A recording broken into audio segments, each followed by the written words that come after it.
Bom, gente, como pastor, o grande desafio, pelo menos é o que eu sinto, é fazer com que as pessoas transformem conhecimento em prática. E a minha proposta hoje é trazer para você uma visão de plenitude. Ok? Por quê? Porque na maioria das vezes eu estou vendo pessoas caminhando na extremidade. No mundo onde ser pleno parece basicamente impossível, eu queria trazer essa temática hoje, plenitude, para que você consiga fazer uma leitura mais real. Eu vou pegar aqui a mensagem do pastor Rafael, não vou nem pegar a minha mensagem. As duas últimas mensagens do pastor Rafael, aparentemente parecem se contradizer. Eu não sei se você reparou, mas na primeira mensagem, ele enaltece muitas vezes o comprometimento que nós precisamos ter com a nossa vida e a maturidade que precisamos ter, principalmente com as coisas materiais, evitando uma espiritualidade que seja uma espiritualidade infantil. Ele fez até algumas brincadeiras, certo? Na última mensagem de quarta-feira, ele enalteceu de uma forma belíssima, certo? A nossa espiritualidade. Foi um negócio extraordinário a maneira que ele conduziu a mensagem dele. Porém, algumas pessoas quando olham para isso, parece que há uma contradição. Mas na verdade uma mensagem completa a outra. E o que nós queremos é fazer com que a igreja caminhe no pleno. Pastor, o que é plenitude? Bom, a definição de plenitude é algo que seja completo, é algo que seja inteiro, ok? Não perfeito, não é isso. Para que você consiga entender isso, primeiro, você precisa entender que a mentalidade do completo inicial, ela é uma mentalidade totalmente errada. Algumas pessoas têm muita dificuldade de crescer na vida, de avançar, porque elas esperam um ambiente de segurança, onde antes de tomar ou de dar o primeiro passo, ela consiga obter todas as respostas, todas as garantias de que vai dar certo. E pessoas que esperam por esse ambiente, normalmente, elas não vão longe, porque a construção e a revelação, elas acontecem no caminho. Abraão, sai da sua terra e da sua parentela e vai para uma terra que eu te mostrarei. O que há é apenas o início de uma revelação. Mas Abraão vai aprendendo as lições de ter conduzido Ló, as lições de ter entrado no Egito, as lições de ter ouvido Sara e se deitado com a egípcia Agar. O que você descobre é que as lições da caminhada é o que vai gerar a construção de um todo. E todas elas são lições, erros que nunca mais devemos cometer, coisas que devemos praticar com mais frequência. Tudo isso. Então, eu preciso hoje, porque eu me deparei com algumas perguntas quando estava preparando essa mensagem. Quem já ouviu a frase que me parece que modelou, estagnou a mentalidade, talvez, do brasileiro em geral? Quem aqui já ouviu a frase ou já disse, não se pode ter tudo? Levanta a mãozinha quem nunca ouviu ou nunca usou. Tem um garotinho lá no final, nunca ouviu nem usou? Sério? Não se pode ter tudo? Isso aí. Mas olha só, uma frase extremamente comum. Olha, gente, se conforme porque na vida não se pode ter tudo. Eu queria dizer uma coisa para você hoje, biblicamente eu já vou te mostrar onde é que a Bíblia diz isso. Alguém sabe dizer o versículo? Ou seja, a Bíblia nunca diz que nós não podemos ter tudo. Mas nós ouvimos essa frase, então a gente se apoia para nos acomodarmos com aquilo que nós não temos. Não, gente, não dá. Por exemplo, sorte no jogo, azar no amor. O que é isso? É a construção de uma mentalidade. Que se você tem alguma coisa, faça uma barganha com isso, para tolerar aquilo que você não tem. E é isso que eu quero quebrar. Hoje nós vamos mergulhar no todo. Pastor, isso não é assim, soberba? O soberbo pode ser soberbo sem ter nada. Nem precisa de tudo. Certo? Então meu propósito é desconstruir algumas coisas. Então me ajude aí, a turma da mídia, ok? Segunda carta do apóstolo Paulo à igreja de Coríntios, capítulo 9, verso 11.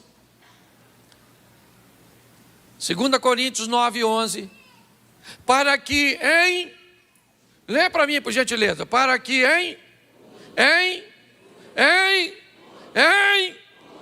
enriqueçais para toda a beneficência, a qual faz que por nós se deem graças seja rico de... Então a Bíblia está dizendo que você pode ter tudo, sim ou não? Sim ou não? Pois é. Ah, pastor, mas a Bíblia diz que é para enriquecer em tudo, para ser benevolente, certo? E ajudar as pessoas, porque aí o nome de Deus vai ser glorificado através das nossas ações. Aprenda uma coisa, a Bíblia não tem problema com enriquecimento individual. Não tem. Pessoas na sua individualidade podem ser altamente ricos, certo? Pode ter dinheiro pra caramba. Só que você precisa entender uma coisa, a visão de Deus sempre foi coletiva. É reino, igreja, povo, nação, não tem problema. Mas eu quero que você entenda que a carta está sendo escrita e ela diz, o apóstolo Paulo está dizendo que é para que nós sejamos ricos em tudo. Ah, pastor, mas você não acha que dinheiro faz algumas pessoas se perder? Vou tratar disso mais à frente. Só estou achando que nós estamos vivendo num ambiente de injustiça. Estamos punindo o equilibrado por causa do desequilibrado. Estamos fazendo com pessoas que sabem administrar bem sua vida, ok? Que o que ela tem não a transforma em outra pessoa, por causa de algumas pessoas que não sabem ter. Então meu propósito aqui hoje é trazer você para o equilíbrio, fazer com que você olhe para uma ótica diferente. Então só vou te mostrar texto que fala de fartura. 2 Samuel, capítulo 12, verso 8. 2 Samuel 12, 8. Coloca para mim. E te dei a casa de teu senhor, as mulheres de teu senhor em teu seio, e também te dei a casa de Israel e de Judá. E se isso é pouco, mas te acrescentaria tais e tais coisas. Isso é Deus conversando com Davi. Deus está dizendo para Davi, Davi, eu te dei muito. Eu te dei muito dinheiro, eu te dei muito poder, eu te dei muitos soldados, eu te dei muitas mulheres, eu te dei tudo.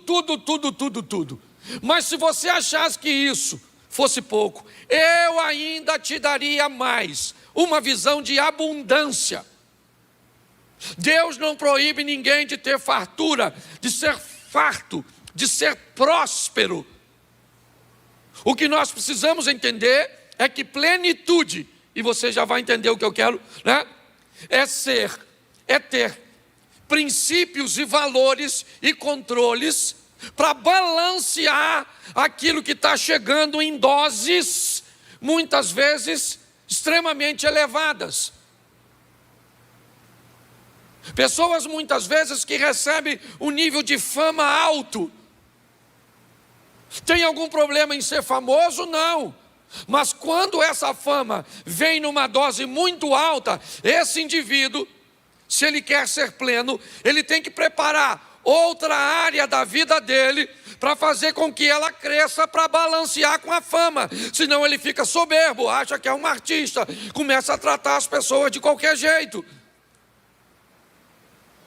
Me parece que é por causa dessa deficiência de controle de algumas pessoas que nós acabamos nos acomodando, achando que ter muito, que enriquecer, que receber coisas em diversas áreas, porque aqui nós não estamos falando apenas de riquezas. Te dei a casa de teu Senhor, te dei as mulheres, certo? Te dei Israel e Judá, e se isso fosse pouco, eu te dei vitória sobre o gigante. Quanto ele gastou ou ganhou com aquilo? Nada, porque nem o prêmio que ele ia ganhar para matar o gigante, ele ganhou.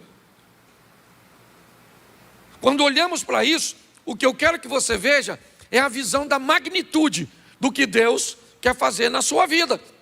Eu chego na casa de pessoas, não faz sentido as pessoas viverem daquele jeito. Sentido. Se comportarem daquela maneira, tomar aquele tipo de decisão, ter aquele tipo de vocabulário, não cabe.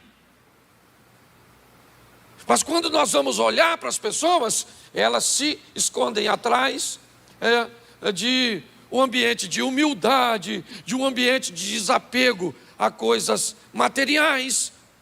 Ou seja, elas ficam com medo. Tem gente que tem medo de prosperar porque acha que a prosperidade pode levá-la para o inferno. É isso que eu quero destruir hoje da sua mente. Eu quero que você saia daqui rico. Posso ouvir um amém? Isso, e rico em todas as áreas. Não apenas financeira, mas também financeira também. Também financeira. Lucas 6,38. Coloca para mim, Lucas 6,38. Essa aí também é legal. Lucas 6. Dai e ser-vos-á. Ser-vos-á? De que? Olha o texto, é mais ou menos assim. Deus está dizendo: seja fiel a mim e eu vou devolver para você. Sabe o que eu vou dar para você? A mesma coisa que você me deu. É isso que o texto diz? Olha como é que eu vou dar para você. Dai e ser-vos-á dado, boa medida, recalcada, sacudida e transbordante vos darão. Porque com a mesma medida com que medirdes, também vos medirão de novo. Preste atenção, porque aqui é algo que está voltando para você. É Deus dizendo: mande para mim, que eu devolvo a você numa dimensão muito maior de cuja qual você me mandou. O que é isso? Uma visão de expansão, uma visão de crescimento, ok? Então, pautado nesses três textos, eu quero que você entenda que 2 Coríntios 9:11 diz que você tem que ser rico em tudo. Fala tudo. Isso. Você tem que ter dinheiro, saúde, um bom casamento, um bom emprego, uma boa vida com Deus. Beleza. É tudo.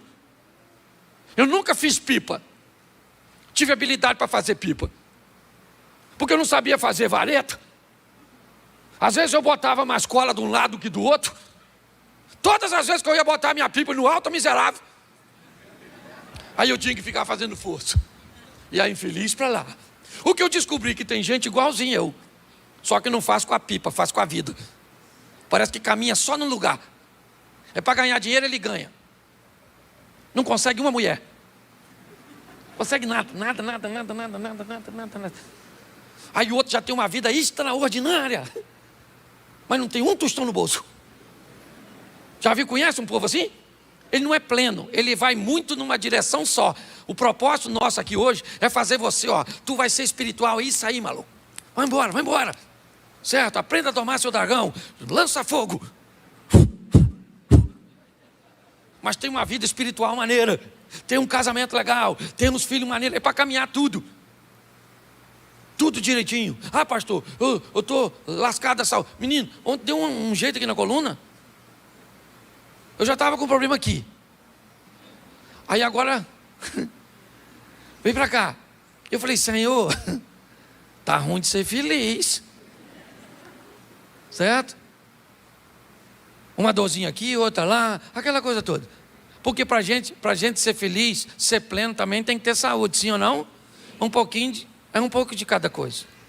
Não é tudo de tudo. E é isso que eu quero mostrar a você.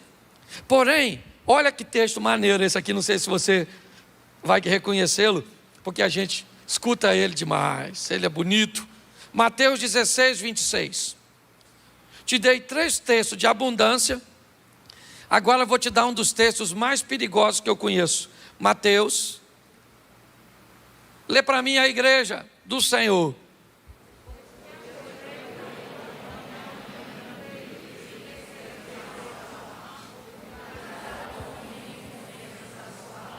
Presta atenção. Pois que aproveita o homem ganhar o mundo inteiro e perder a sua? Essa frase, normalmente, ela é dita por quem não está a fim de vencer. Primeiro que eles tiram o ponto de interrogação e bota de afirmação. O texto está dizendo assim: gente, se você ganhar o mundo, você perde a alma. É isso que essa frase está dizendo? Ela é um questionamento. Ela está fazendo só uma pergunta. E está assim de gente usando essa frase na sua vida como afirmação. O texto só está perguntando a você: o que adianta você, o homem, ganhar o mundo inteiro e perder a sua? Mas esse texto não está dizendo, pelo amor de Deus, de que para ganhar o mundo tem que vender a alma. Eu não quero ganhar dinheiro não. Mais fácil é entrar um camelo num furo de uma agulha. E por favor, pare de caçar outra agulha que não seja aquela de coser. Camelo e agulha é camelo, camelo, camelo, camelo, camelo. E agulha é agulha, agulha, agulha. Porque tem gente que quer aumentar o tamanho da agulha. A agulha é uma passagem que tem num canto. Não é passagem droga nenhuma. Agulha é agulha, agulha. Pastor, mas então olha quanta dificuldade. Isso é Lucas 18, porque Lucas 19, Jesus entra na casa de um rico e diz: hoje veio salvação a esta casa. Então o problema não é o dinheiro, é o coração de quem vai ter. Pastor, eu não sei ter dinheiro que eu vou me perder. Então não tenha, pobre.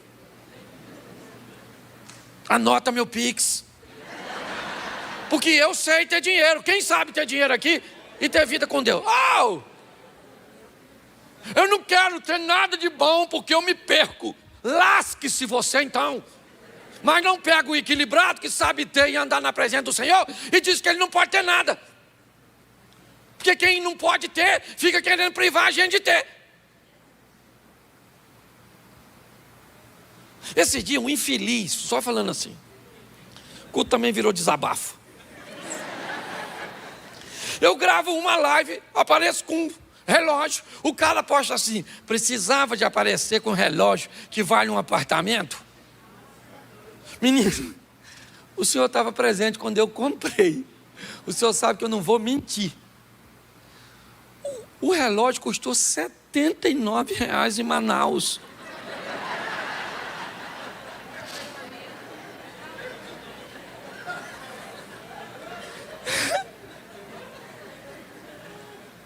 E se você ver os comentários, que absurdo, um relógio desse. E eu querendo trocar ele por uma bicicleta. Eu já trocava porque eu estava no lucro de mais de 300%. Porque quem não tem, é isso que eu quero que, pelo amor de Deus, destrua essa mentalidade. A Bíblia está dizendo, ganhe, até porque, coloca aí o Salmo 115. Hoje eu precisava de umas 2 horas para pregar. Salmo 115, 14.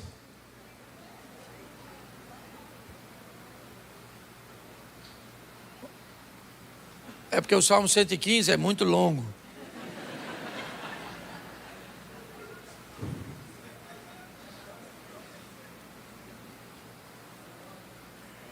Cento e 15, 14. É porque está no final. Olha só. O Senhor vos aumentará cada vez mais. O Senhor vai fazer o quê? Se o Senhor vai me fazer crescer.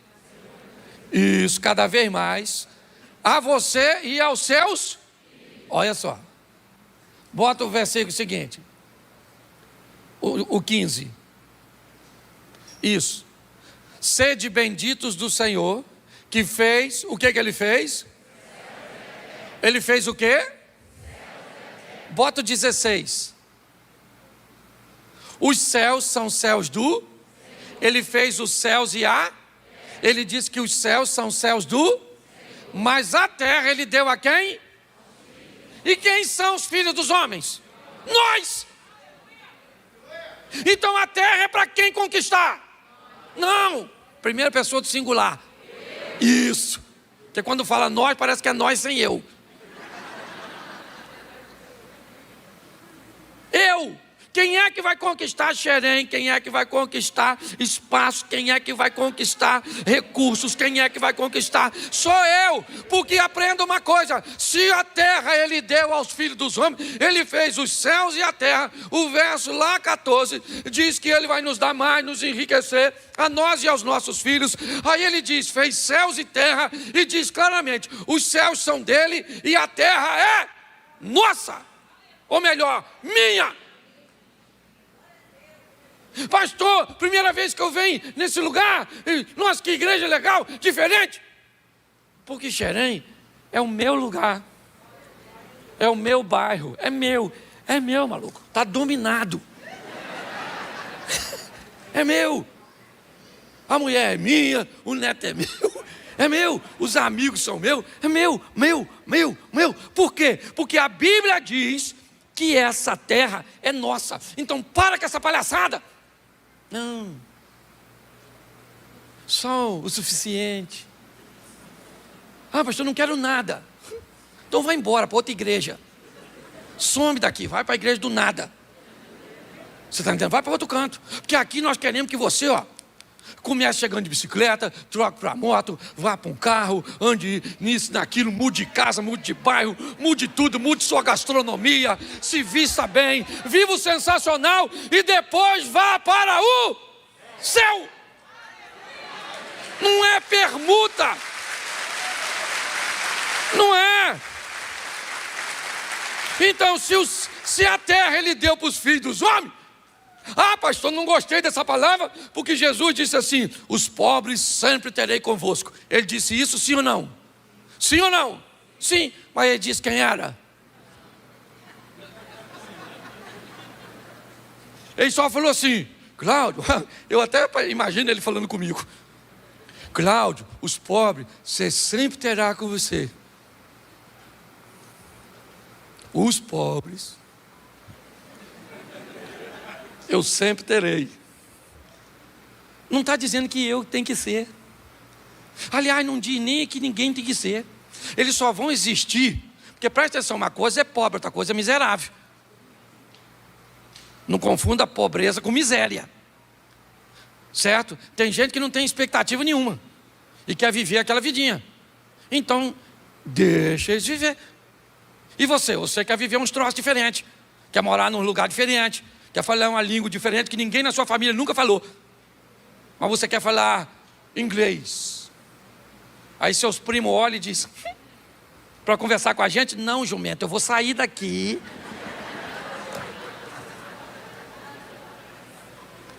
Sabe? Eu vou morar em outro lugar, não é você. Você só é uma parte da minha vida, você não é meu fim. Tem uns parentes que dá vontade de não falar, tem ou não tem? Isso. Então preste atenção. O que a Bíblia está dizendo é tenha sem perder o equilíbrio. É só isso. Ok? Mas qual é o problema? Nós estamos privando os equilibrados por causa dos desequilibrados. Aí a gente começa a falar mentira. Você quer ver? Eu vou dar um exemplo que vai bagunçar, mas eu vou falar, talvez eu até me bagunce, mas eu vou falar. Beber é pecado? Sim ou não? Sim ou não? Se eu falar que eu estou cometendo mentira. Mas por que eu falo que é? Ou porque muitas vezes pessoas falam que é?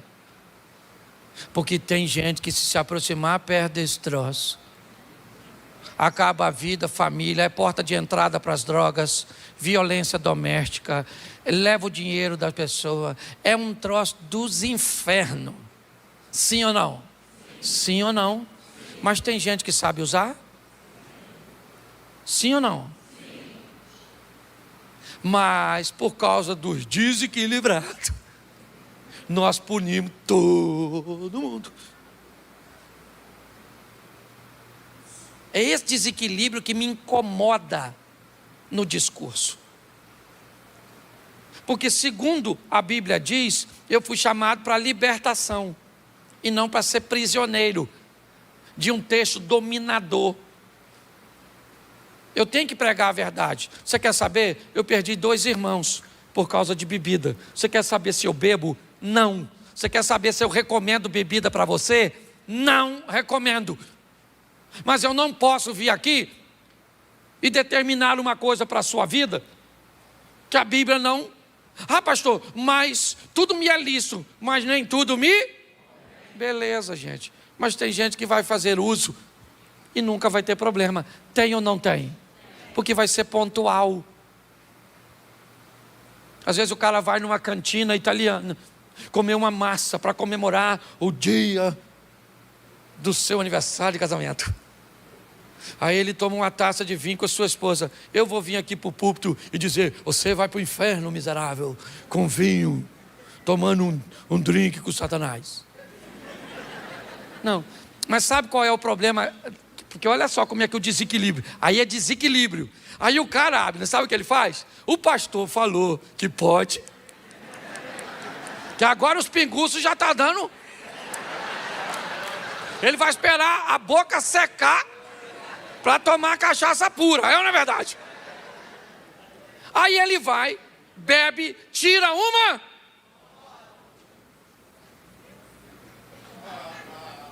e posta.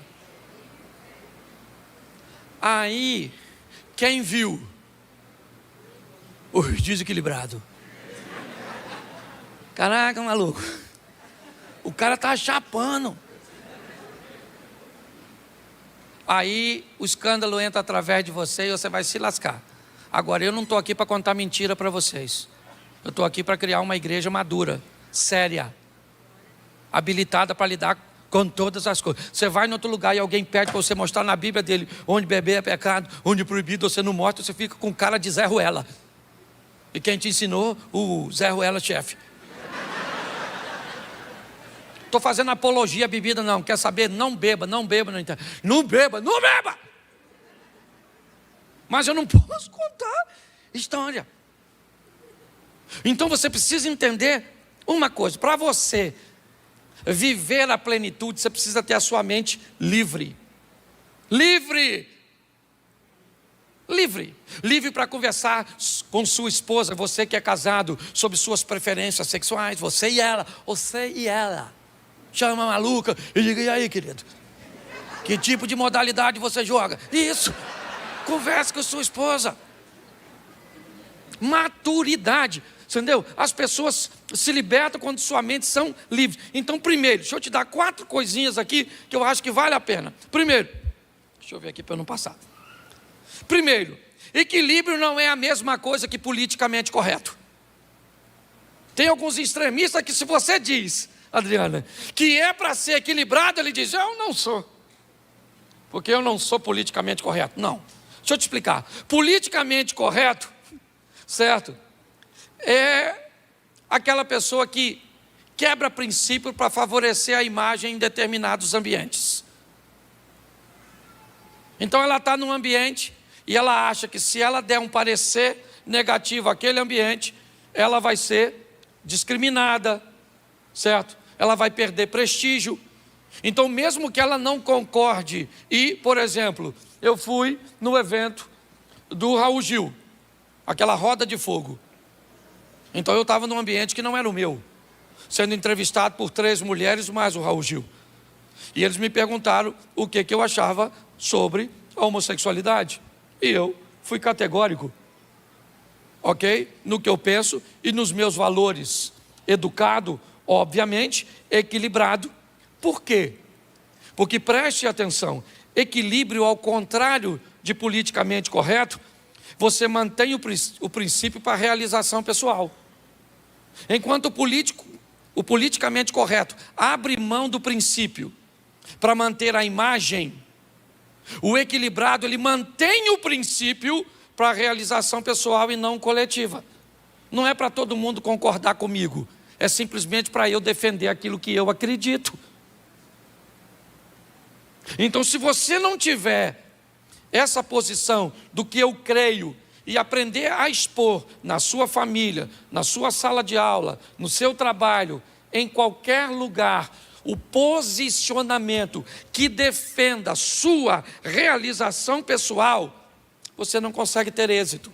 Porque você fica com medo das pessoas dizer que você é preconceituoso, que você é retrógrado, que você é marxista, que você é isso, que você é aquilo, ok? Então, entenda que equilíbrio não é ser politicamente correto. É se posicionar com respeito, defendendo o princípio da sua realização pessoal. É assim que funciona.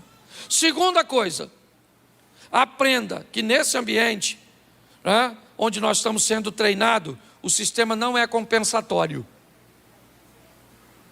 Porque hoje eu estou vendo muita gente agindo como se fosse assim. Como se houvesse uma compensação. É aquilo que eu digo.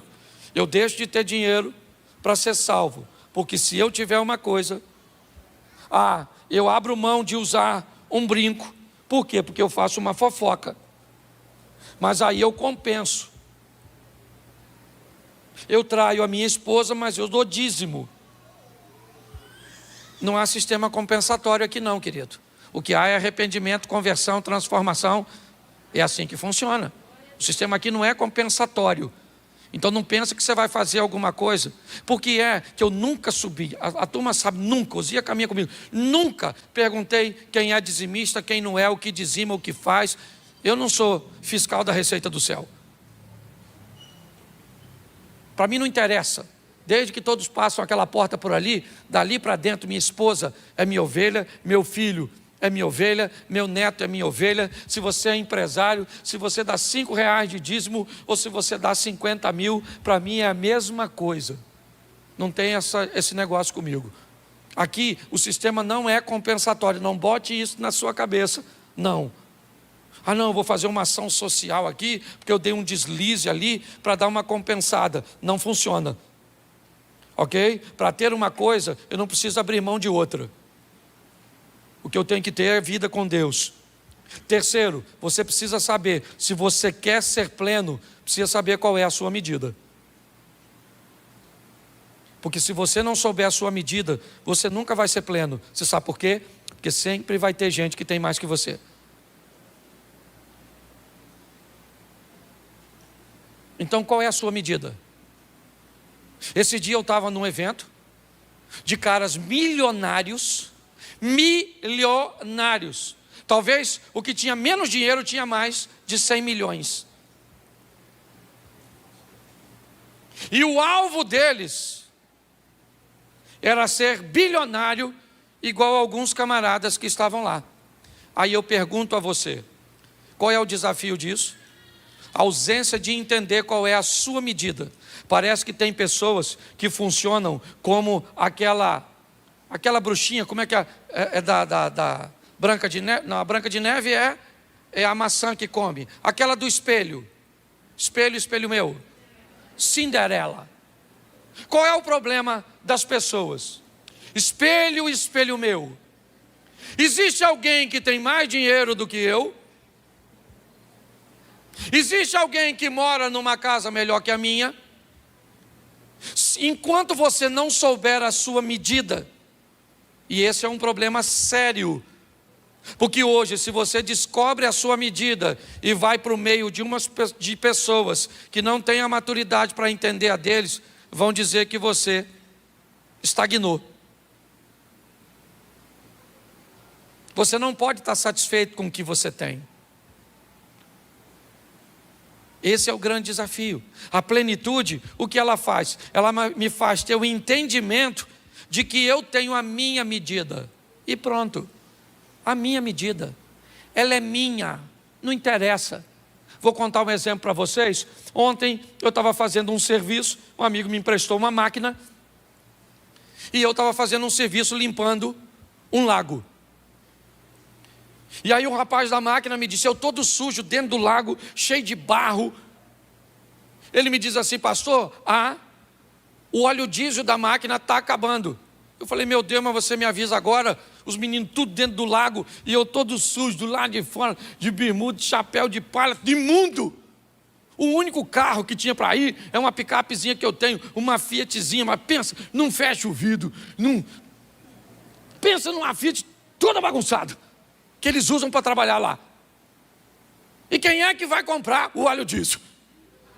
O Cláudio.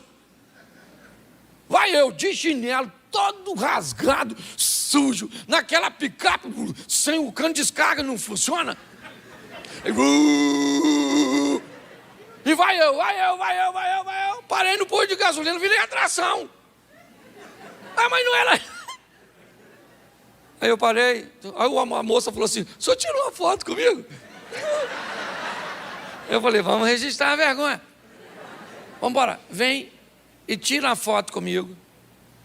E eu nitidamente, eu vi pessoas desdenhando de um cara que estava todo sujo, num carro velho, porque tinha uma máquina abrindo um buraco. E aí me desculpe, porque eu preciso dizer, e você sabe que eu não sou soberbo, porque tinha uma máquina terminando de limpar um buraco para eu andar de jet ski. Sabe por quê? Porque não interessa o que as pessoas pensam a seu respeito. Você tem que saber quem você é. Porque se você quiser a aprovação de todo mundo, você vai se perder nessa vida. Não é assim, descubra a sua medida, ela é sua. Enquanto você não descobrir a sua, você vai ser um ser insaciável, o tempo inteiro pedindo a Deus coisas que você nem precisa. Você quer ser pleno? Descubra qual é a sua medida e viva a sua medida, senão nunca haverá plenitude para você. Aprenda isso. Quarto, nunca perca o foco, nem negligencie os limites. Se você vai ter, aprenda algumas perguntinhas que seria muito importante você colocar na sua vida para que ela possa andar. Primeira, quantos dos seus problemas tem você como causa? Quantos dos seus problemas tem você como causa dos seus problemas? Segunda pergunta, quantos dos seus problemas, agora aqui, são causados por gestões ou gestão errada? Terceira pergunta, você tem medo ou se sente inseguro? Talvez você tenha medo de você mesmo, de tantas decisões incorretas que você tomou. Porque na maioria das vezes, os problemas que você tem são você, ou é você que causou. Eu peguei um texto e termino aqui. Segundo livro dos Reis, capítulo 4, verso 1. Preste atenção aqui, porque eu acho que vale a pena você olhar esse texto por esse prisma que eu quero te mostrar. E uma mulher, das mulheres dos filhos dos profetas, clamou a Eliseu dizendo, meu marido, teu servo, morreu. Tu sabes que teu servo temia o Senhor. Beleza. Esse cara era um cara legal e um servo de Deus. Mas aqui demonstra que apesar de ser um homem espiritual e servo de Deus, e veio o credor para levar meus 2 filhos para serem seus servos, esse camarada aqui morreu e deixou a família numa fria, porque não aprendeu a ter gestão nessa terra. Esse é um tipo de problema. Esse é um tipo de problema. Bota o verso 14 desse mesmo texto, 4,14. Então disse ele, que se há de fazer, pois por ela? E Geazi disse, ora ela não tem filho, e seu marido é velho. Presta atenção, 2 problemas. Colocaria um minúsculo e outro maiúsculo. Bom, essa mulher tem um problema, qual é? Seu esposo já é avançado, ela tem uma esterilidade, beleza, ela não pode gerar filhos. Esse é o problema dela. A outra mulher, o marido morreu e ela tem uma dívida para pagar. Se nós estivéssemos agora diante desses 2 problemas, qual hoje nós seríamos capazes de sair daqui? Com certeza que poderíamos ajudar essa mulher a resolver de forma assertiva o primeiro ou o segundo problema. O primeiro ou o segundo? Por que o primeiro? Porque o primeiro era de ordem material e foi causado por ela mesma, sim ou não? Isso. O problema que ela está enfrentando é um problema que o marido deixou para ela, de gestão. Hoje eu vou falar com você, a maioria das pessoas que eu vejo e converso tem problemas causados por gestão. Quantas mulheres nós temos aqui estéreis? Talvez pouquíssimas. Quantas pessoas nós temos aqui com câncer? Talvez pouquíssimas. Quantas pessoas nós temos aqui com um problema dessa magnitude? Aquele problema que o médico não consegue resolver, que ninguém consegue resolver. Mas eu vou dizer para você, com absoluta certeza, mais de 90% das pessoas que estão aqui dentro, hoje, têm problemas causados por elas mesmas ou por pessoas próximas. O problema é gestão, não é diabo, é gestão. É posicionamento, é postura. Isso melhora a vida na terra. Quer ir para o monte orar? Beleza. Isso te leva para a vida eterna. Investe em você e tem que fazer. É isso que eu quero que você entenda. Não quero puxar você para o desequilíbrio. Eu quero você no monte, orando, espiritual, falando língua estranha, recebendo dons, vivendo sensacional. Mas eu não quero você sair do monte e ter que ir embora para casa a pé, porque você não tem dinheiro para passagem. Eu não quero ver você chegando aqui de carro zero, num carrão, morando numa casa com uma conta bancária extraordinária, mas alguém que, apesar de tudo isso, não tem vida nenhuma com Deus. Meu propósito hoje é chamar você para ser inteiro, não é perfeito. Plenitude não é perfeição, é viver num ambiente inteiro. Para isso, você precisa de 6 áreas que eu considero: saúde, plenitude; família, plenitude; fé, plenitude; dinheiro, plenitude; vida amorosa, plenitude; realização coletiva, fazer algo para os outros. O que eu tenho? Eu tenho um pouco de tudo isso, porque tendo um pouco de tudo, eu tenho tudo. É só isso. O grande problema é que eu não posso ter aqui um pouco de 3 e me faltar 2. Não sou pleno. Hoje, quando eu olho para a minha vida, é isso que eu vejo. O que eu tenho? Um pouco de saúde. Não falei de minhas dores, foi por isso que eu falei. Certo? O que eu tenho hoje? Um pouco de família. Minha família é muito pequena. Eu tenho 2 irmãos, 3 irmãos, na verdade, um por parte de mãe e 2 por parte de pai. Minha mãe e algumas primas. Mas tenho uma família, né? Tenho meus filhos e minha turminha. Hoje eu tenho minha vida e minha caminhada de fé, que já está indo para 32 anos de equilíbrio. Tem gente, sabe, a Nailda caminha comigo aqui, né? Mais ou menos 30 anos, ela e o esposo. E o que acontece? Sabe, é sempre isso aqui, dinheiro. Eu nunca fui pobre demais e nunca fui rico demais. Minha vida amorosa, estou aí casado com a mulher, 30 anos de casado, 2 filhos, louvado seja o Senhor que me deu essa dona, casaria com ela de novo, vivo uma vida extraordinária, perfeita não, extraordinária. Realização coletiva, olha aí a igreja, os projetos, as pessoas que a gente pode abençoar, é ter um pouco de tudo. Bom, gente, o tema da minha mensagem é verdades que não podem ser ditas. Uma das coisas mais preciosas que podemos alcançar na vida é a verdade. Porém, a verdade é altamente perigosa.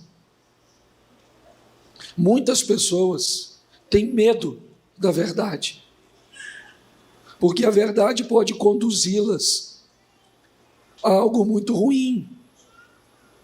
Então, algumas pessoas optam pela mentira, porque a verdade lhes trará grandes prejuízos. Mas se você observar Jesus, dentre tantas coisas que disse, ele disse: eu sou o caminho, eu sou a verdade, eu sou a vida. Me parece que ele quer dizer que nós precisaríamos de uma direção, um caminho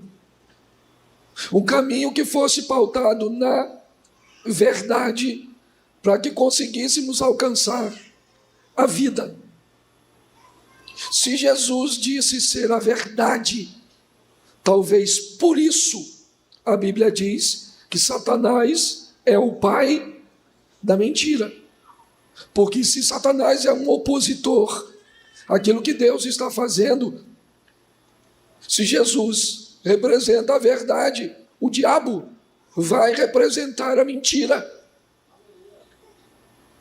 Porém, às vezes a mentira pode ser mais lucrativa em algum momento para você, para mim, do que a verdade.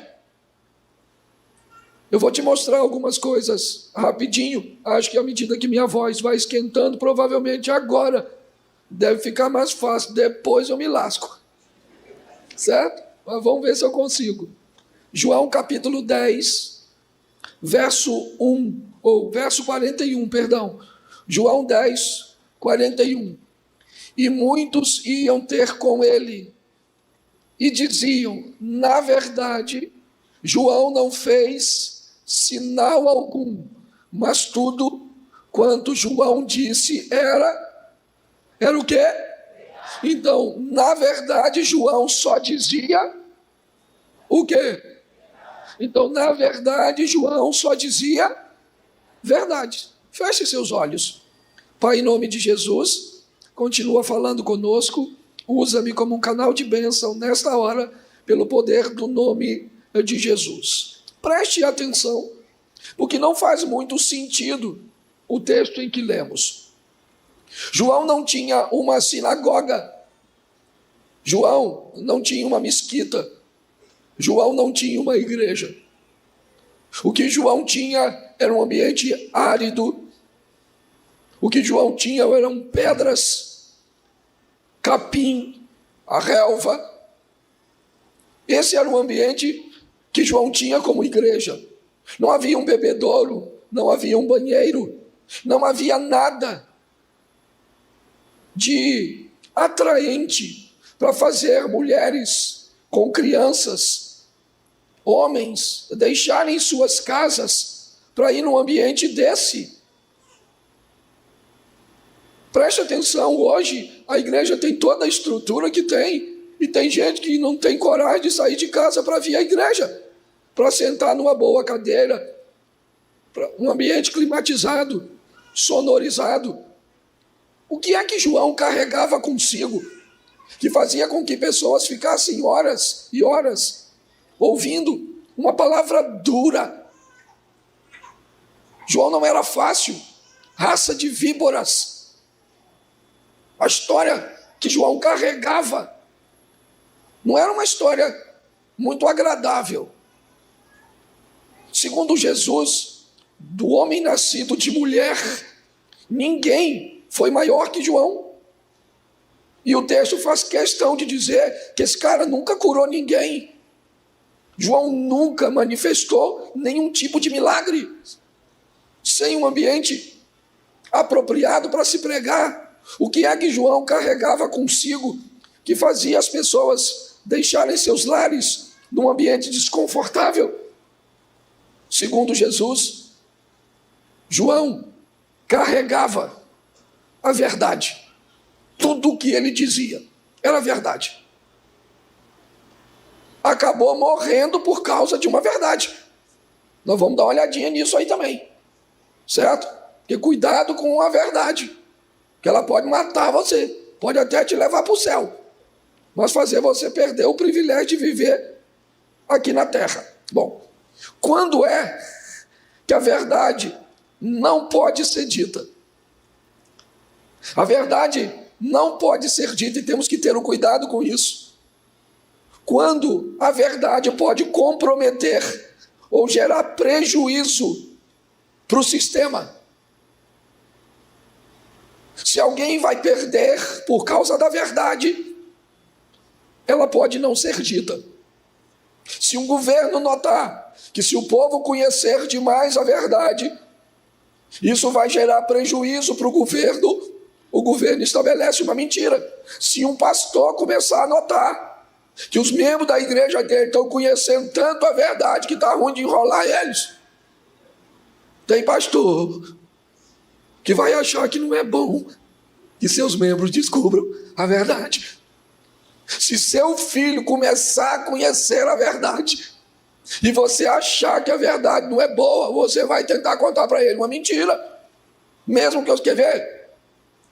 Lembra quando a sua casa mais antiga não tinha geladeira, 150 canais, Wi-Fi, certo? Conforto.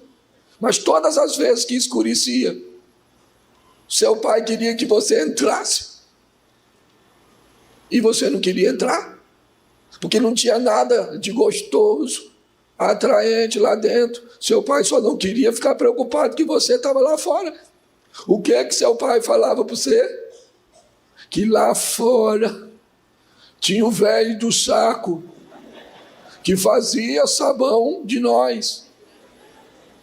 Pegava as crianças para fazer sabão. Quem lembra disso? Levanta a mão. Aí, sabãozinho. Hã? Eles te contavam, isso era verdade ou mentira? Para te prejudicar ou para te proteger? Mas era mentira. Então, quando a verdade começa a prejudicar, o sistema pode te oferecer uma mentira como uma boa solução. Vou te mostrar 2 textos para isso. Quer ver? Deixa eu ficar aqui fácil. Olha só. Mateus capítulo 28, verso 11. Coloca aí, eu vou diminuir os textos. Você pode ler para me ajudar?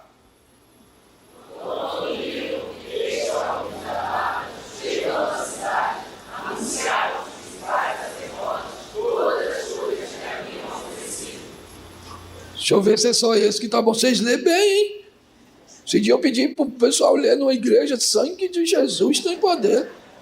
Bota o verso 12.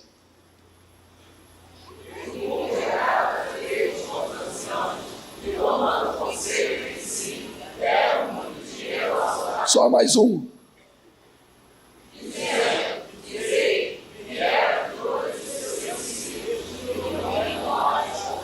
Preste atenção aqui. Esse texto fala da ressurreição de Cristo. Os guardas estão tomando conta quando Jesus ressuscita, sim ou não? Sim ou não? Uma luz aparece, a pedra é removida, Jesus, e os guardas ficam caídos, como se tivesse morto. Tem ninguém morto, está só lá caidinho. Eles viram Jesus ressuscitar, sim ou não? Sim ou não? Viram? O anjo não removeu a pedra? Eles não sabiam que Jesus ressuscitou, sim ou não? Isso. Aí quem é que chega? A mulher. Chegou lá, a pedra estava removida, não tinha corpo, começa a chorar, o anjo falou: o que vocês estão fazendo aqui? Procurando no meio dos mortos aquele que vive. Vai lá e fala que ele ressuscita. Bom, quem saiu daquele lugar depois da ressurreição? Os guardas e os guardas sabem que ele ressuscitou, sim ou não? As mulheres sabem que ele ressuscitou, sim ou não? Sim. Todos os 2 grupos conhecem sim ou não? Mas os grupos vão para lugares de fé. Os grupos vão nos anciãos e falaram mais ou menos assim, que a fofoca é minha. Meninos, vocês não sabem da maior. A gente estava lá, deu um clarão, nós caímos porque não somos otários. E o chefe dos crentes evadiu do local, mesmo depois de morto. Virou The Walking Dead. Sim ou não? Sim. Só que essa notícia é boa para eles. Isso vai gerar prejuízo ou lucro? Então os caras falaram: aí rapaziada, ele ressuscitou nada. Vocês vão falar que os discípulos invadiram o local, entendeu? Armados, e roubaram o corpo. E eles contaram isso para os outros. Você acha que teve gente que acreditou, sim ou não? E por que essas pessoas acreditaram? Por quê? Porque elas não conheciam a verdade. Essa história poderia convencer todo mundo, sim ou não? Só tinha um grupo que não seria convencido por essa história. Que grupo seria? O grupo das... Porque as mulheres sabiam e quando você sabe a verdade, não interessa o que o cara prega, não interessa o que o cara canta, não interessa a história que te contem. Então pare de querer viver uma vida com Deus pautada na verdade que os outros conhecem. E vai ler a Bíblia, vai orar, vai construir a sua história com a verdade. Porque quando você conhece a verdade, já era. Você pode até não discutir. Então você fala, mentira, isso é palhaçada. Você está entendendo? Por exemplo, uma mulher casou, aí vem falar para a senhora, olha, case, porque casamento é cada dia um milagre, uma maravilha. Você fala, não, conheço a verdade. Eu vou até casar, mas eu sei. Eu sei a peleja que é. Então, verdade. Muitas vezes uma verdade não é dita, porque se ela for dita, pode comprometer o sistema. Então, mesmo que alguém tente te contar uma mentira, é a obrigação sua conhecer a verdade. Poxa, quem aqui já acreditou que rato virava morcego? Levanta a mão, quem já acreditou? Oh, sangue de Jesus, eu também acreditava. Um dia eu achei um ninho de rato em cima do guarda-roupa. E como estava lá em cima, eu falei, ei, vira morcego mesmo. Quem aqui já acreditou que manga com leite matava?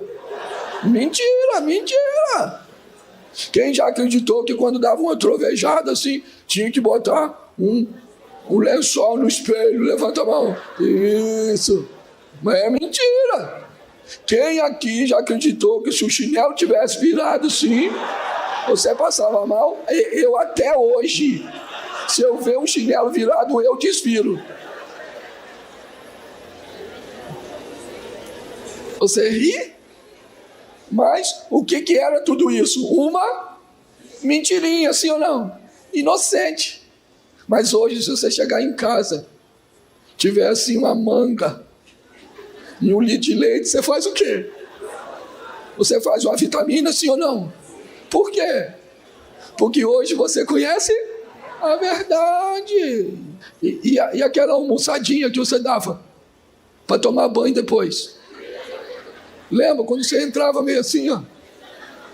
Quando você entrava, você já ficava zonzo, porque acabou de almoçar. Conhece alguém que morreu? Mas já matou muita gente, segundo. Ok?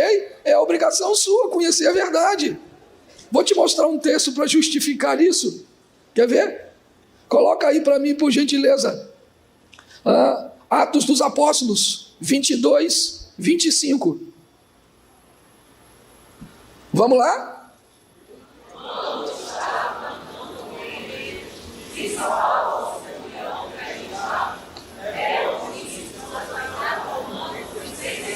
Preste atenção aqui. Vão bater no Paulo.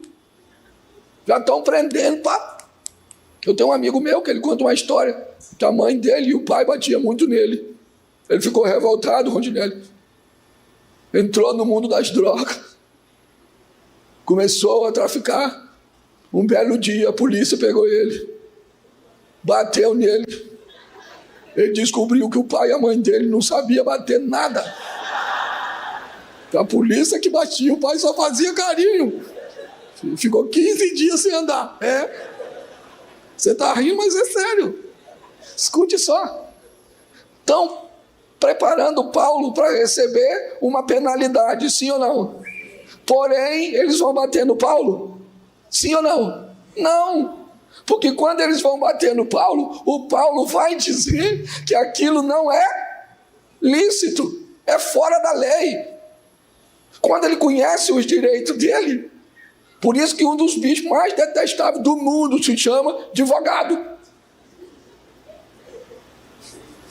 Ele nem precisa ser advogado, basta estar estudando, para já ficar difícil.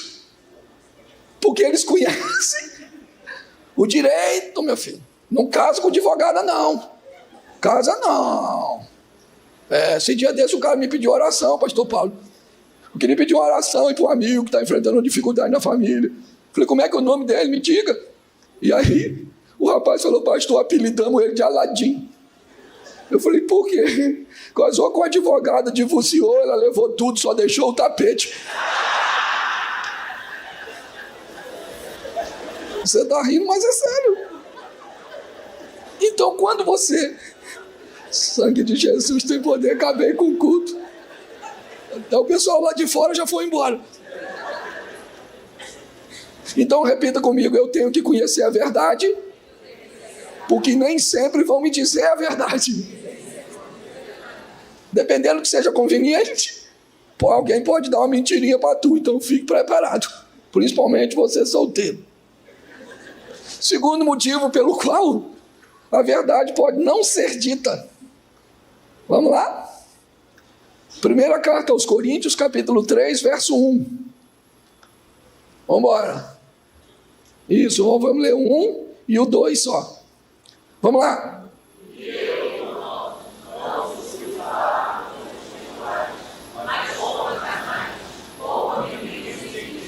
Verso 2.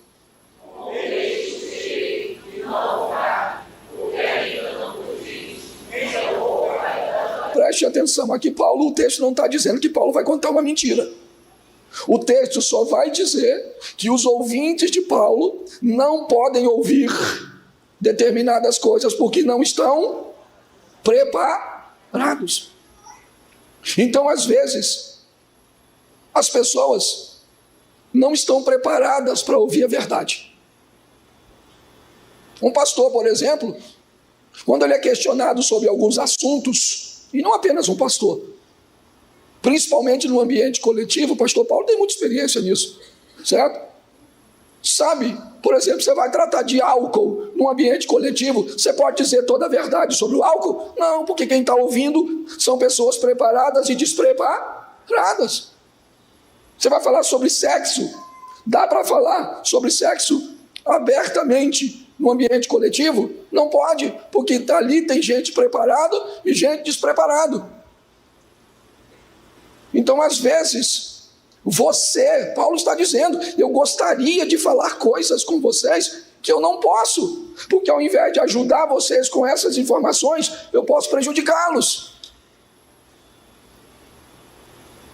Então é responsabilidade nossa deixarmos de sermos meninos, para que acessemos informações preciosas, porque tem alguém que não quer que você conheça a verdade, porque a verdade vai te libertar.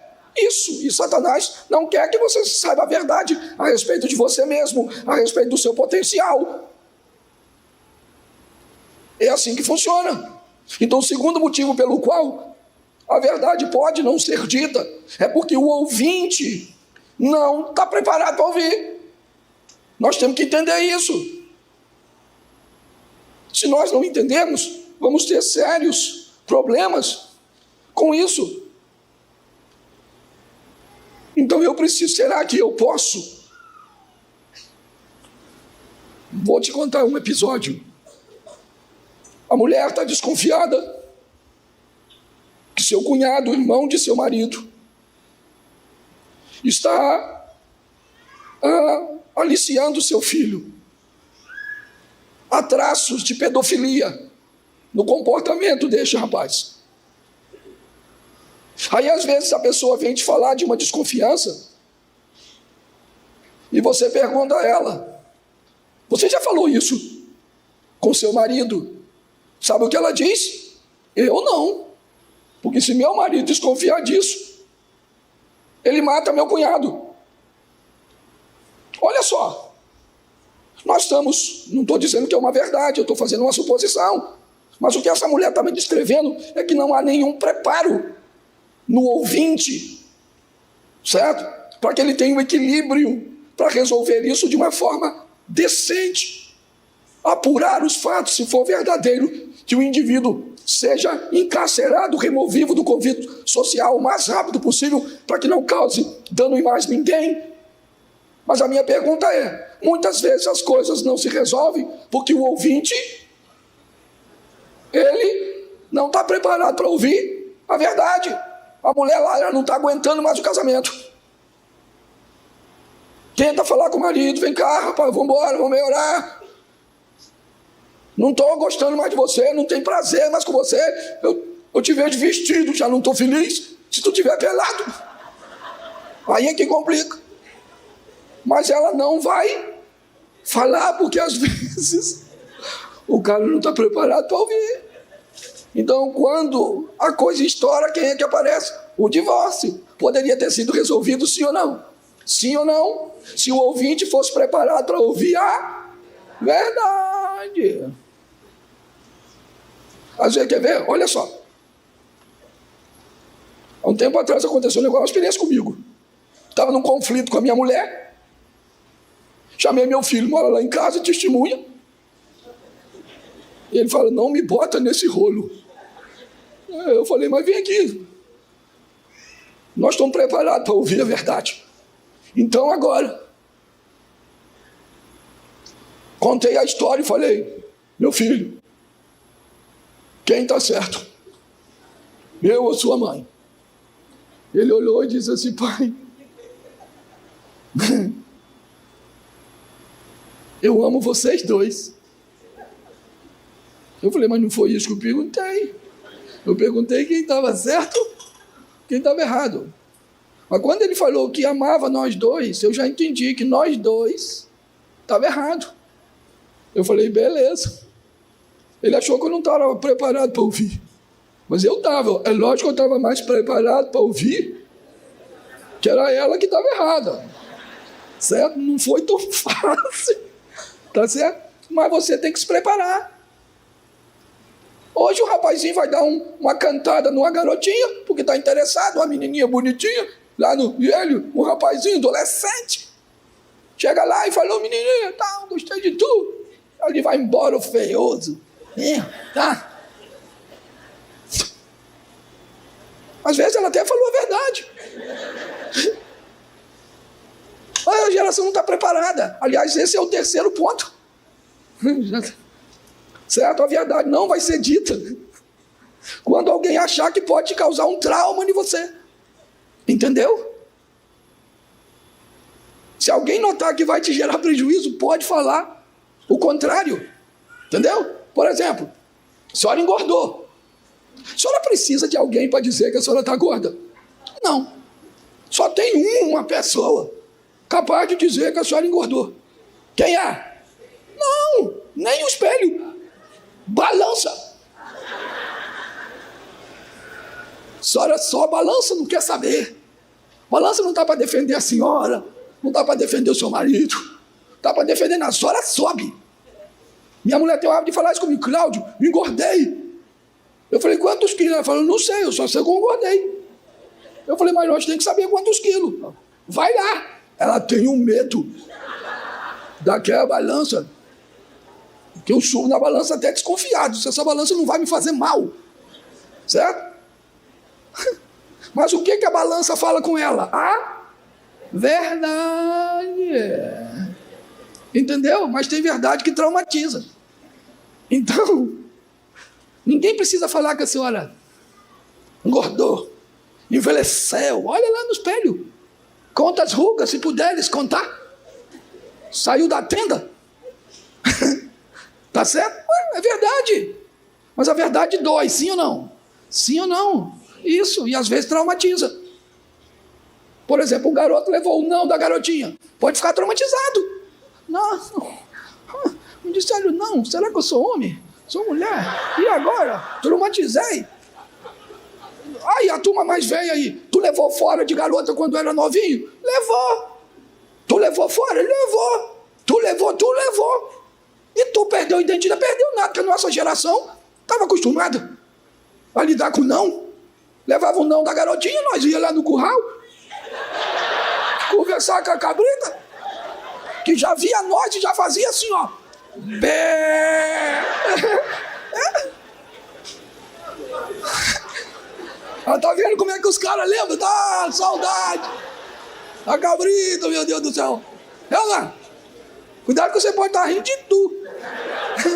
E da minha voz também. Sangue de Jesus. Como um homem pode falar tão fino? Você está rindo? Se você gosta do texto, vai o texto aí para o trauma. Segundo Samuel, capítulo 12, verso 18. Coloca aí. Vamos lá, que eu não vou ler nada. Vai lá.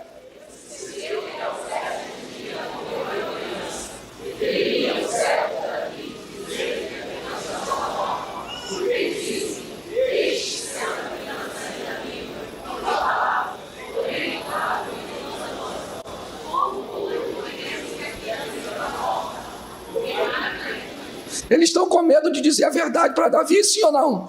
Porque tá com medo dele ficar traumatizado. Olha bem, como é que nós vamos dizer que o filho dele morreu? Ele vai entrar em colapso. Então, muitas vezes, as pessoas não vão te dizer a verdade. Por quê? Porque vão achar que essa verdade vai te traumatizar, te causar mal. Só há um jeito de você receber a verdade: as pessoas descobrirem que você é maduro o suficiente, equilibrado o suficiente para lidar com ela. Senão, pessoas que te amam, pode te omitir a verdade. Nosso casamento acabou. Eu não vou dizer isso. Tenho medo de traumatizar meus filhos. Tenho medo de traumatizar minha esposa. Então tá bom. Então eu vou viver uma mentira num relacionamento extraconjugal. Porque eu não quero traumatizar. A mentira sempre será uma boa opção. Ela é sempre um barco que navega. Quando Marcos capítulo 4, verso 35, Jesus entra num barco e vai atravessar de lado, a primeira coisa que é dita no texto é que com o barco de Jesus havia também outros barquinhos. E um deles é o da mentira. Ele é altamente conveniente em alguns momentos. No momento que eu esqueci de fazer. No momento que eu não quis fazer, mas não tenho coragem de dizer, sabe? Você pode encontrar um crente, um pastor pode encontrar um crente na segunda-feira, que ele notou a falta do crente no culto de domingo, e diz: cara, não te vi ontem.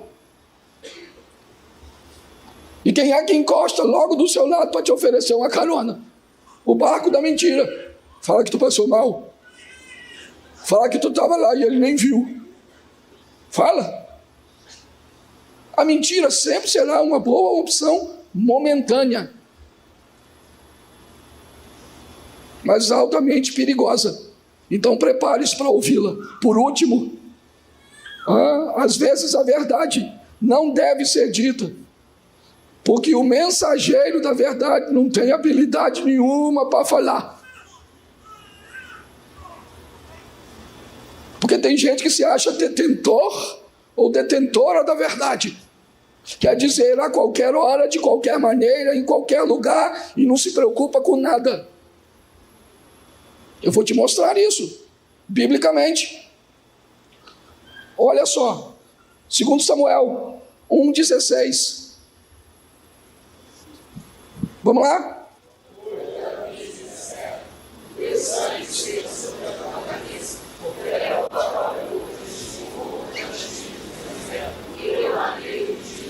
Isso aí. Sabe o que está acontecendo? Acaba de morrer o maior inimigo de Davi. Quem é? Quem era? E o mensageiro acredita que vai ganhar algum benefício se melhorar a informação. Existe uma verdade nesse texto. Qual era? Saul morreu, sim ou não? Mas o cara que matou Saul, não, Saul morreu porque se lançou sobre a sua própria. Mas esse mensageiro achou que com essa mensagem receberia algum crédito. Faltou a ele a habilidade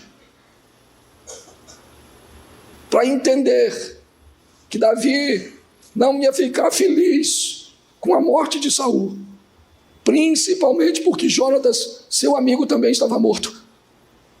Faltou informação a esse mensageiro, faltou a ele despreparo. Agora dá uma olhadinha nesse aqui. 2 Samuel, capítulo 12, verso 1. Coloca aí, vamos lá.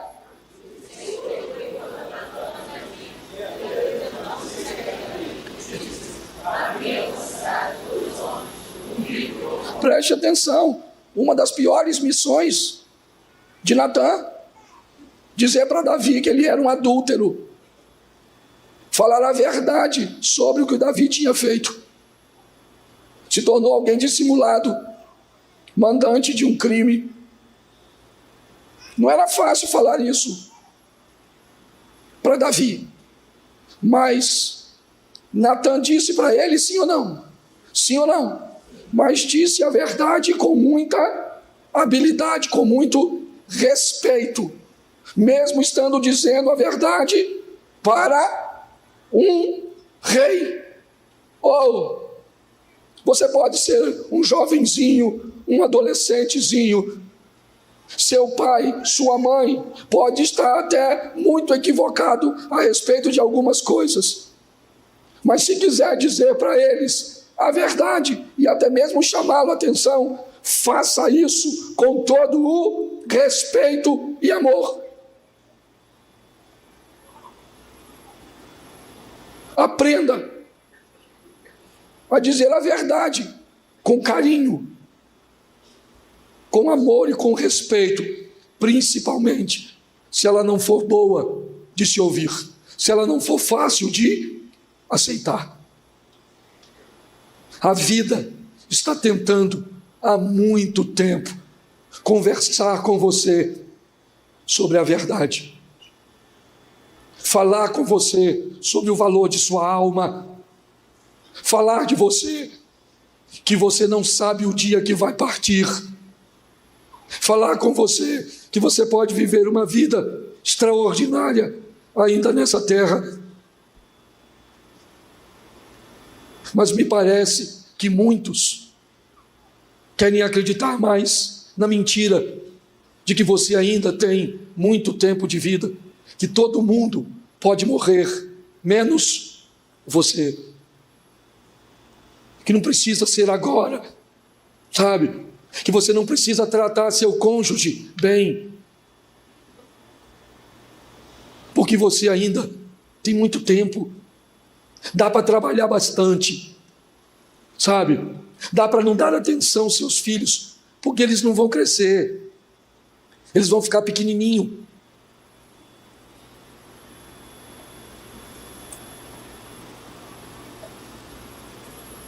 Eu vejo isso nos meus netos. Falei para minha esposa, essa semana ainda, eu vou pegar meu neto e vou com ele no Parque dos Dinossauros, ali em Miguel Pereira. Eu viajei praticamente a semana toda, preguei direto. Mas será que meu neto pode me esperar para crescer depois? Não. Se eu tentar escutar isso, se eu tentar escutar que minha mulher vai entender que eu trabalho tanto para levar o recurso para casa, tem alguma coisa de errado. Isso é mentira. A minha mulher não quer que eu deixe de trabalhar, mas ela não quer se sentir viúva de um marido vivo. Mas vamos acreditar nas mentiras, sabe? Vai aparecer uma dorzinha, diga que não é nada. Isso, diga que a dor nem está aí. Acredite nessa mentira e não procure um tratamento em momento hábil e enfrente a morte lá na frente. Nós estamos rodeados de histórias, envoltos em verdades e mentiras. Hoje não é mentira mais, é fake news. Uma palavra mais bonitinha, certo? É isso? Então vamos, e pasmem vocês, nós temos algo mais perigoso que a mentira. Meia verdades. Meias verdades. começa-se muito bem, né? É assim, são meias verdades, você não sabe aonde vai. Agora acompanhamos uma eleição que parece a eleição de Salazar. Se Salazar ganha, Salazar fica. Se Salazar perde, Salazar não sai.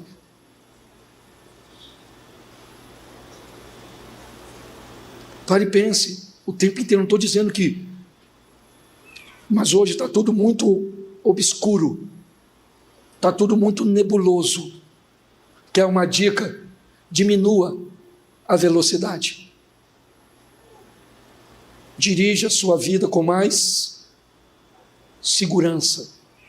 Pode demorar um pouco, mas a chegada ela é garantida. Enquanto isso, esteja envolto em informações. E cabe a você descobrir se elas são verdadeiras ou falsas. Eu vou contar um episódio e termino aqui. Eu fui fazer uma visita a um amigo na Inglaterra.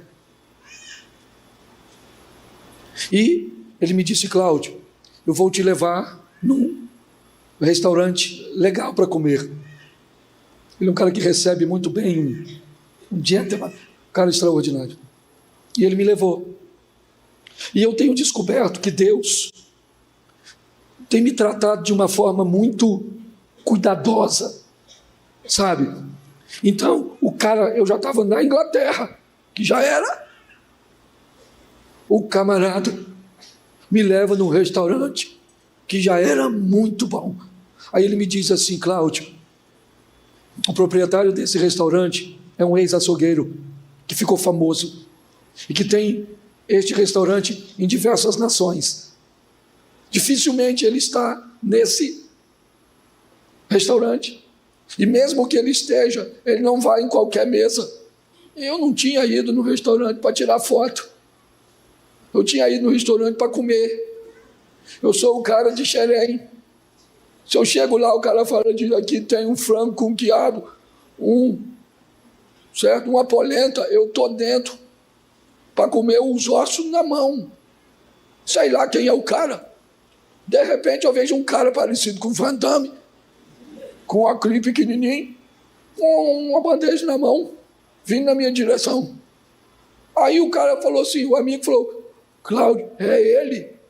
Eu falei: é ele, o dono do restaurante, dane-se. O importante é que está vindo comida, pensei. Aí ele botou a bandeja assim, na mesa de carne, certo? E começou a fazer um negócio lá com sal. Sim. Aí o cara filmou. Eu achei legal, exótico. Comi a carne, estava boa. A carne. Beleza. O bobo aqui não sabia quem era o cara. Eu não tinha conhecimento da verdade. Sabe o que eu fiz? Peguei esse vídeo, postei na minha rede. Esse restaurante vende carne com ouro, uma folha de ouro, sei lá. O único ouro que eu tenho na vida é na aliança. Menino, falaram que eu roubei o dízimo dos crentes. Viajei para Dubai para comer carne com ouro.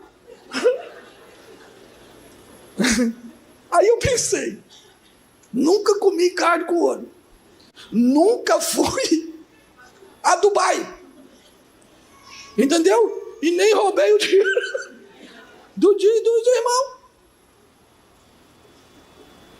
Mas você sei, né, Franco? Não tem um montão de gente, talvez até você que está aqui, e se não está aqui, você que está na internet, pensou: olha lá, o pastor em Dubai, comeram carne com ouro, com dinheiro dos irmãos. É porque eu sou crente, que se não dá vontade de falar: vá para o inferno e manda lembrança para o Satanás. Então deixa eu falar uma coisa para você. Vão falar mentira de você também, mas às vezes também vão falar umas verdades de tu. Falou que você é fofoqueiro, que você é palhaço. Quem aqui já ouviu falar que eu sou palhaço? Levanta a mão, pode levantar. A verdade dói, mas precisa ser dito. Vim fazer uma terapia. Seja franca. Seja franco. Quem já escutou uma mensagem minha, já viu algum texto isolado meu no TikTok, você falou, esse pastor é um palhaço, levanta a mão. Agora aumentou o número. Mas sabe por que você levantou a mão?